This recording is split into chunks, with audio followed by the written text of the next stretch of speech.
ఎందుకంటే భారతీయ జనతా పార్టీకి కొద్దిమంది ఒక అపోహ క్రియేట్ చేశారు. అది మనం ఈరోజు 4 గోడల మధ్య మనం ఓపెన్గా మాట్లాడుకోవాల్సినటువంటి సందర్భం. ఏదో యాంటీ దళిత్ అని, యాంటీ ఎస్సీస్ అని, యాంటీ మైనారిటీస్ అని, యాంటీ ముస్లిం అని ఇటువంటిది ఒకటి అపోహ క్రియేట్ చేసి మనకి వారి నుండి సమాజంలో మనల్ని వారి నుంచి దూరంగా చేసేటువంటి ఒక ప్రక్రియ కొన్ని దశాబ్దాలు పరిపాలించినటువంటి కాంగ్రెస్ పార్టీ, కమ్యూనిస్టు పార్టీలు చేశాయి. కానీ వాస్తవం ఏంటి? అందుకే మనం అంబేద్కర్ జయంతిని వాస్తవాలు తెలియాలి అనేటువంటి ఉద్దేశంతో 2024 ఎన్నికల్లో మనందరికీ తెలుసు, మరి 400 సీట్లకు పైగా మనం భారతీయ జనతా పార్టీ విజయం సాధిస్తుందో అని చెప్పి మనం నమ్మినటువంటి సందర్భంలో అనుకున్నటువంటి స్థాయిలో మనకి సీట్లు రానప్పుడు ప్రతి రాజకీయ పార్టీ ఏం చేస్తుంది? ఆ తర్వాత విశ్లేషణ చేసుకుంటుంది. ఆ విశ్లేషణలో కొన్ని అంశాలు బయటపడతాయి. మనం మంచి చేశాము, కానీ చేసినటువంటి విషయం ప్రజల్లోకి వెళ్ళలేదు కాబట్టి ఆ యొక్క అనుమానంగానే ఉంది కాబట్టి మనల్ని అనుకున్న స్థాయిలో ఆదరించలేదు అనేటువంటిది ప్రతి రాజకీయ పార్టీ విశ్లేషణ చేసుకున్నటువంటి విధంగానే భారతీయ జనతా పార్టీ కూడా విశ్లేషణలో కొన్ని అంశాలు బయటపడ్డాయి. అదే ఏదైతే ఆ రోజు కాంగ్రెస్ పార్టీ మన మీద ప్రచారం చేసిందో, మళ్ళీ భారతీయ జనతా పార్టీ మెజారిటీ 400 సీట్లు పైగా వస్తే రాజ్యాంగంలో రాజ్యాంగ సవరణలు చేస్తుంది, రిజర్వేషన్లు ఎత్తేస్తారు, మరి మైనారిటీస్కి అన్ని కూడా ఇబ్బంది కలిగేటువంటి పరిస్థితులను ప్రచారం చేశారు. కాబట్టి మనం అంబేద్కర్ గారిని గౌరవించినటువంటి విధానాలన్నీ కూడా పబ్లిక్లోకి తీసుకెళ్లాలని చెప్పి ఒక 15 రోజుల పాటు కార్యక్రమాలు చేశాం. ఆ సందర్భంలో అది అయిన తర్వాత మళ్ళీ మనం ఫీడ్బ్యాక్ తీసుకున్నాం. ఏ నిమిషం ఏమవుతుందో వాళ్ళ యొక్క జీవితాలు అనేటువంటి ఒక భయాందోళనలో ఉన్నటువంటి ముస్లిం మహిళలందరికీ కూడా మన నరేంద్ర మోడీ గారి రూపంలో ఆ యొక్క ట్రిపుల్ తలాక్ చట్టంలో తీసుకురావటం మూలంగా ఇవాళ మరి కోట్ల మంది ముస్లిం మహిళలకి ఇవాళ ఒక భరోసా, ఒక ధైర్యం, వారి యొక్క భవిష్యత్తు, వారి యొక్క పిల్లలు, వారి యొక్క కుటుంబాన్ని ముందుకు ఏ విధంగా తీసుకెళ్లాలనేటువంటి విషయంలో వారికి మరి ధైర్యం కల్పించినటువంటి చట్టం ట్రిపుల్ తలాక్ చట్టం. లీజులు ఇవ్వటం కానీ ఇటువంటి విధంగా జరుగుతున్న దగ్గర మనం వాయిస్ చేయాల్సినటువంటి అవసరం ఉంది. ఆ మాదిరిగా చేసి సంక్షేమం కల్పించాలి అన్నటువంటిదే ప్రధాన ఉద్దేశం. దాంతో పాటుగా మనం ఇందులో ప్రజాప్రతినిధులు, మైనారిటీ ప్రజాప్రతినిధులు, ఆ రాష్ట్రంలో ఉన్నటువంటి వర్క్ బోర్డులో ఒక ఎంపీ, ఒక ఎమ్మెల్యే, లేదంటే రిటైర్డ్ హైకోర్టు కానీ సుప్రీం కోర్టు కానీ న్యాయమూర్తులు, వీళ్ళందరూ కూడా మైనారిటీస్, లేదా ఒక అడ్వకేట్.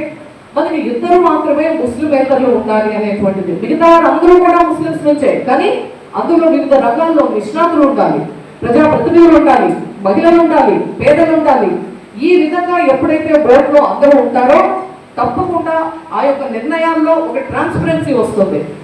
ఇప్పటిదాకా అది ఎవరు చేస్తున్నారు, ఎవరు ఈ అగ్రిమెంట్స్ చేస్తున్నారు? ఒక ప్రాపర్టీ రెంట్కి ఇవ్వాలన్నా, లీజ్కి ఇవ్వాలన్నా, అభివృద్ధి చేయాలన్నా, ఒక డెవలప్మెంట్ అగ్రిమెంట్ చేయాలన్నా అసలు దానికి ఒక అకౌంటబిలిటీ లేకుండా ఉంది. కాబట్టి ఇవాళ అన్ని కోట్ల ఆస్తికి కేవలం మరి 160, 170 కోట్ల రూపాయలు మాత్రమే ఇవాళ ఆదాయం వచ్చేటువంటి పరిస్థితి. అందుకోసం బోర్డులో మార్పులు తెచ్చి దీని మూలంగా సంక్షేమం తీసుకురావాలి అనేటువంటిది మరొక ఉద్దేశం. అది సమస్యల పరిష్కారం అన్నిటికంటే ముఖ్యమైనది. చాలా దగ్గర వివాదాస్పదంగా ఉన్నటువంటి అంశాలు మనం కూడా చూస్తూ ఉన్నాం. ప్రతి రాష్ట్రంలో ఉన్నాయి. ఇవాళ కేరళలో చూస్తే 400 ఎకరాలు, అది కొన్ని వందల సంవత్సరాలుగా మత్స్యకారుల యొక్క కుటుంబాలు ఆధీనంలో ఉన్నటువంటి భూములు కూడా ఇవాళ అది వర్క్ బోర్డుకు సంబంధించిందని చెప్పి చెప్తాము. అది వాళ్ళు డిక్లేర్ చేసి అది కోర్టులో వేసినటువంటి పరిస్థితి. మరి తమిళనాడులో 1500 సంవత్సరాల క్రితం కట్టినటువంటి గుడులు ఉన్నప్పటికీ కూడా అది వర్క్ బోర్డు ఆస్తి అని చెప్పి ప్రకటనలు చేయటం. ఈ విధంగా ప్రతి రాష్ట్రంలో కూడా వివాదాస్పదంగా ఉన్నటువంటి వర్క్ సంబంధించినటువంటి కేసులు ఎన్నో అపరిష్కృతంగా ఉన్నప్పుడు, రికార్డ్స్ సరిగా లేక, అకౌంటబిలిటీ లేక, ఈ విధంగా ఉన్నటువంటి అన్నిటికీ కూడా ఒక శాశ్వత పరిష్కారం రావాలి. అలాగే భవిష్యత్తులో ఎవరైనా వర్క్ ఇవ్వాలంటే కూడా వారికి కొన్ని నియమ నిబంధనలు ఉంటేనే అది సరళంగా ట్రాన్స్పరెంట్ గా ఉంటుందనేటువంటి ఉద్దేశంతో ఈ రోజు ఈ చట్టంలో మార్పులు తీసుకురావడం జరిగింది.